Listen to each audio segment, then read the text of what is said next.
Alright everybody, that was a hot lap around Nürburgring GP in the Mercedes AMG GT3 EVO. We managed a 154.2, still more time in it, just getting acclimated to a new rig, so it's still kind of not quite comfortable, but I felt this was representative enough. More time to be found in Sector 1, at least a 10th, maybe even 2, and Sector 3 especially.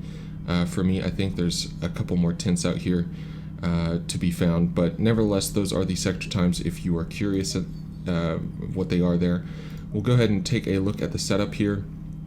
So your tire pressures, you're going to want to adjust these as for the hot lap mode, but if you want to use this for a race or whatever, you're just looking for 28 psi hot front and rear. You don't want to go over that. If you're a little bit under it, you know, about half a psi or so, that's fine. And just run a couple laps in the kind of conditions you're going to be running in, see what the pressures come up to ultimately, and just keep in mind that that's around what you're looking for. Let's see, electronics, these are personal. It's what I liked, but you should definitely adjust these for your whatever you're looking for. You might want a little bit more ABS, a little bit more TC, or less, whatever. Feel free to play with these. It is a very personal setting. ECU map 1 is the fast one. I'm using brake pad compound 2 on the front and rear. If you're going for a qualifying or a really short race, you might try compound 1, but I typically stick with compound 2. On the mechanical grip side of things, we have a pretty stiff front anti-roll bar, very soft wheel rates here, and a little bit of an increase in rear preload. If you're getting a lot of understeer in the middle of the corner or corner exit, you could try lowering this front anti-roll bar, but it is going to take away a little bit of the stability of the car. So if you are getting the understeer, you could go for increasing the preload.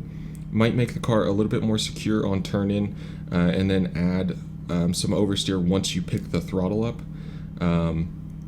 Alternatively, if you're getting a little bit of oversteer on corner exit, I actually wouldn't lower this preload any, because it is going to free the car up even more on turn-in. And right now, the only thing I really complain about is a hint of understeer on corner exit, and occasionally, if you're super aggressive on corner entry, it can get a little snappy. So taking the preload out is going to make it even snappier on corner entry and understeer more on corner exit. Bad combo. So I would just lower the rear anti-roll bar by 1 click if you are fighting it being a little bit snappy on corner exit. These are the dampers I'm using. Not really going to go into tweaking those. If you want to adjust them by feel free. There's probably a better settings out there, but this was the car felt, like I said, just minor complaints, not a big deal for me at all. On the aero side of things, we do have some adjustments you can make into here, or make in here if you want.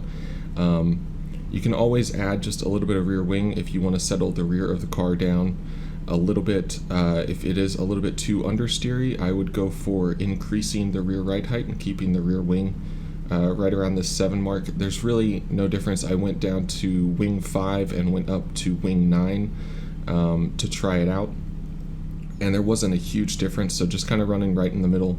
I'm using all the splitter I can get on the front to try and make the car turn a little bit better, because it was understeering quite badly on the default setup, in my opinion. But anyways, there it is. It seems extremely comfortable for me to drive. If you guys have any feedback or want to let me know how you get on with the setup, as always, you can leave it in the comments below. There should be a download link in the description.